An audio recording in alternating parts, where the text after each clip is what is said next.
Hello दोस्तों, यदि आप एक्सेल यूजर हैं तो ये वीडियो आपके लिए बहुत ही महत्वपूर्ण होने वाली है, क्योंकि इस वीडियो में हम लोग माइक्रोसॉफ्ट एक्सेल से रिलेटेड 4 फार्मूला के बारे में जानने वाले हैं। Count, count A, count if और काउंट ब्लैंक। इन चारों फार्मूलाओं को हम इस वीडियो में जानेंगे अलग अलग कंडीशन के अकॉर्डिंग कैसे यूज कर सकते हैं। तो इसलिए इस वीडियो को आप लास्ट तक देखिएगा ताकि ये सारे फार्मूला आपको प्रॉपर तरीके से समझ में आ जाए, जिसकी हेल्प से आप अपने काम को फास्ट और स्मार्ट तरीके से कर सकें। तो चलिए बिना देर के इस वीडियो को स्टार्ट करते हैं। दोस्तों, सबसे पहले हम जानेंगे कि जो काउंट फार्मूला होता है, मतलब काउंट से रिलेटेड जितने फार्मूला होते हैं, इनको हम कहाँ कहाँ पे यूज कर सकते हैं। नॉर्मली दोस्तों आपको पता होगा कि काउंट मीन्स होता है गिनना, लेकिन यहाँ पे देख सकते हैं फर्स्ट जो फार्मूला है काउंट, दूसरा जो फार्मूला है काउंट ए, और तीसरा फार्मूला है काउंट इफ, और चौथा फार्मूला काउंट ब्लैंक। तो इन चारों फार्मूलाओं का यूज हम अलग अलग कंडीशन के अकॉर्डिंग करते हैं। जैसे दोस्तों आप देख सकते हैं हमारे पास यहाँ कुछ डेटा दिया हुआ है। यदि नॉर्मली हमें किसी भी नंबर को काउंट करना है, जैसे आप देख सकते हैं ये ए वाले कॉलम के अंदर नंबर दिखाई दे रहा है, यदि हमें इन सारे नंबर को काउंट करना होगा तो उस कंडीशन पे हम काउंट फार्मूला का यूज करते हैं। लेकिन कभी कभार क्या होता है कि एक कॉलम के अंदर नंबर के साथ साथ अल्फाबेट भी लिखे होते हैं। यदि हम नॉर्मली अल्फाबेट और नंबर दोनों को काउंट करना है तो उस कंडीशन पे हम काउंट ए फार्मूला का यूज करेंगे। और यदि आपको इस तरह का डेटा दे दिया जाए और उस डेटा में से पर्टिकुलर किसी एक नंबर को काउंट करना हो, जैसे मान लीजिए कि ये सी कॉलम दिया हुआ है, यदि आपको इस सी कॉलम में से बोल दिया जाए कि 75 कितने टाइम लिखा हुआ है, यदि हमें ये काउंट करना है तो उस कंडीशन पे हम काउंट इफ फार्मूला का यूज करेंगे। या आप किसी कंपनी या ऑफिस में काम कर रहे हैं तो आपके बॉस ये भी बोल सकते हैं कि इस कॉलम के अंदर ये जो बी लिखा हुआ है कितनी बार आया हुआ है, जैसे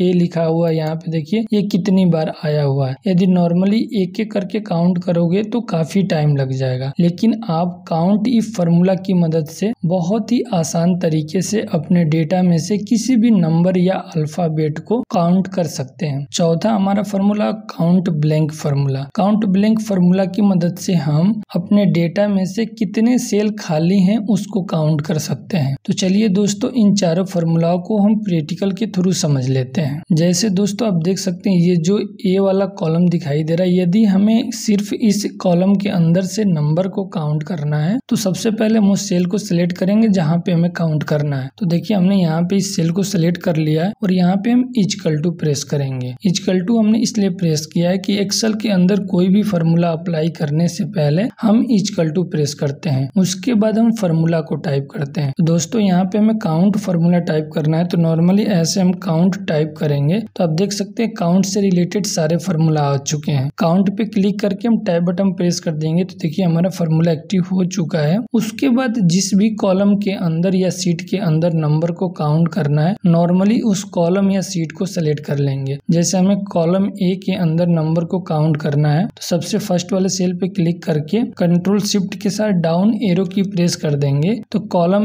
ए के अंदर जितने भी नंबर है आप देख सकते हैं यहाँ पे सेलेक्ट हो चुका है। उसके बाद ब्रैकेट को क्लोज कर देंगे और क्लोज करने के बाद इंटर बटन प्रेस कर देंगे। तो दोस्तों आप देख सकते हैं ए कॉलम के अंदर जितने भी नंबर है उसको ये इसने काउंट कर लिया हुआ है। यदि हम इस कॉलम के अंदर किसी भी नंबर को डिलीट करके अल्फाबेट टाइप करेंगे, जैसे आप देख सकते हैं यहाँ पे 116 लिखा हुआ है, यदि इसको हम रिमूव करके यहाँ पे कोई अल्फाबेट टाइप कर देते हैं, जैसे मैं यहाँ पे जेड टाइप कर देता हूँ और उसके बाद जैसे ही मैं बाहर कहीं भी क्लिक करूंगा देखिए यहाँ पे 24 हो चुका है। तो दोस्तों इससे हमें ये पता चलता है कि जो काउंट फार्मूला होता है केवल नंबर को काउंट करता है, ना कि किसी अल्फाबेट को काउंट करता है। उसके बाद जो अगला हमारा फार्मूला काउंट ए फार्मूला है। काउंट ए फार्मूला को अप्लाई करने से पहले सबसे पहले इक्वल टू प्रेस करेंगे और नॉर्मली यहाँ पे हम काउंट टाइप करेंगे। तो देखिए काउंट से रिलेटेड सारे फार्मूला आ चुके हैं। काउंट ए पे क्लिक करके टाइप बटन प्रेस कर देंगे तो देखिए काउंट ए फार्मूला आ चुका है। उसके बाद जिस भी डेटा के अंदर से हमें अल्फाबेट और नंबर को काउंट करना है उस डेटा को सिलेक्ट कर लेंगे। जैसे आप देख सकते हैं यहाँ पे बी कॉलम दिया हुआ है, इसके अंदर पूरा डेटा को सिलेक्ट करना है तो फर्स्ट सेल पे क्लिक करके कंट्रोल शिफ्ट के साथ डाउन एरो की प्रेस करेंगे। देखिए पूरा डेटा सिलेक्ट हो चुका है। उसके बाद ब्रैकेट को क्लोज करके इंटर बटन प्रेस कर देंगे तो देखिए काउंट ए फार्मूला के अंदर जो टोटल हमारी वैल्यू है 25 आ चुकी है। यहाँ पे देखिए इस कॉलम कॉलम के अंदर अल्फाबेट भी लिखा हुआ है और नंबर भी लिखा हुआ है। तो काउंट ए फॉर्मूला का यूज हम नंबर और अल्फाबेट को काउंट करने के लिए करते हैं।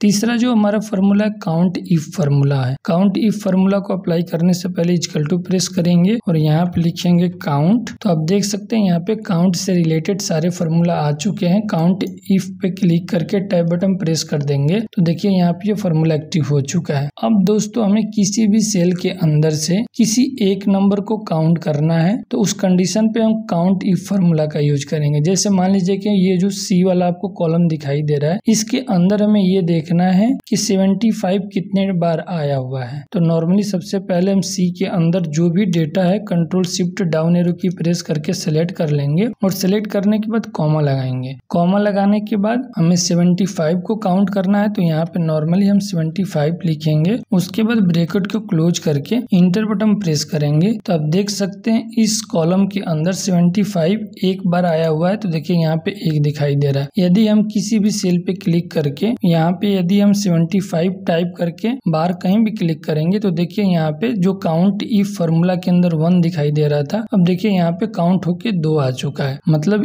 इस कॉलम के अंदर जो 75 है 2 बार आया हुआ है। यदि आप नंबर के अलावा कोई अल्फाबेट को काउंट करना चाहते हैं तो वो भी आप बहुत ही आसान तरीके से कर सकते हैं। जैसे मान लीजिए कि हमें ये बी वाले कॉलम के अंदर ये देखना है कि बी कितने बार आया हुआ है। तो नॉर्मली इस डेटा पे हम क्लिक करेंगे और सबसे पहले जो भी डेटा हमने फिल किया इसको रिमूव कर देते हैं। फिर से हम इक्वल टू प्रेस करेंगे और यहाँ पे लिखेंगे काउंट और काउंट इफ पे क्लिक करके टैब बटन प्रेस कर देंगे, फॉर्मूला एक्टिव हो जाएगा। उसके बाद हम नॉर्मली अपने डेटा को कंट्रोल शिफ्ट डाउन एरो की के साथ हम सेलेक्ट कर लेंगे और सेलेक्ट करने के बाद यहाँ पे हम कॉमा लगाएंगे। कॉमा लगाने के बाद हमें ये देखना है कि इस कॉलम के अंदर बी कितने बार आया हुआ है। तो डबल कोट्स के अंदर यहाँ पे हम बी टाइप करेंगे और फिर से डबल कोट्स लगाएंगे। उसके बाद ब्रैकेट को क्लोज कर देंगे। डबल कोट्स हमने इसलिए लगाया हुआ है कि एक्सेल के अंदर कोई भी जब फॉर्मूला हम अप्लाई करते हैं और उस फॉर्मूला के अंदर कोई भी हम टेक्स्ट को टाइप करते हैं तो हमेशा डबल कोट्स के अंदर ही टाइप किया जाता है, इसलिए हमने बी को डबल कोट्स के अंदर टाइप किया है। उसके बाद हम इंटर बटन प्रेस कर देंगे तो देखिए ये काउंट होके आ चुका है कि इस कॉलम के अंदर बी 3 बार आया हुआ है। यदि मैनुअली काउंट करना चाहते हो तो करके देख सकते हैं। देखिए एक यहाँ पे बी आया हुआ है, उसके बाद हम देख लेते हैं कि देखिए बी यहाँ पे दिया हुआ है और उसके बाद बी देखिए यहाँ पे दिया हुआ है। मतलब इस कॉलम के अंदर बी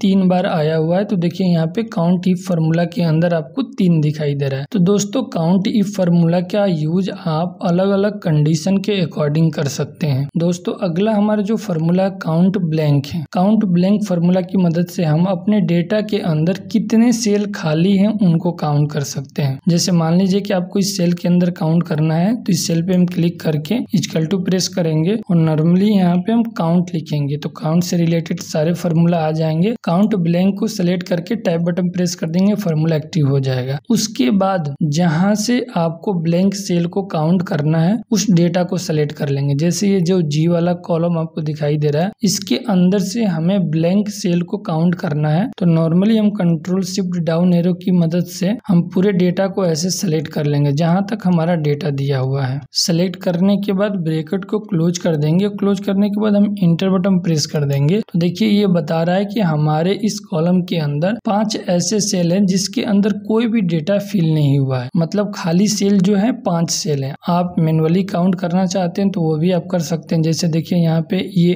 1 2 3 और उसके बाद ये देखिए 4 और यहाँ पे देखिए 5। मतलब टोटल हमारे कितने हैं 5 है। तो देखिए काउंट ब्लैंक के अंदर यहाँ पे 5 आ चुका है। तो दोस्तों इस तरह से आप इन चारों फॉर्मूलाओं का यूज आप अपने डेटा के अंदर कर सकते हैं, जिससे आपके काम करने की जो प्रोडक्टिविटी है काफी बढ़ जाएगी। आशा करता हूँ कि हमारे द्वारा दी गई जानकारी आपको प्रॉपर तरीके से समझ में आ गई हो और यदि वीडियो पसंद है तो वीडियो को लाइक और चैनल को सब्सक्राइब जरूर कीजिएगा। Thank you for watching this video.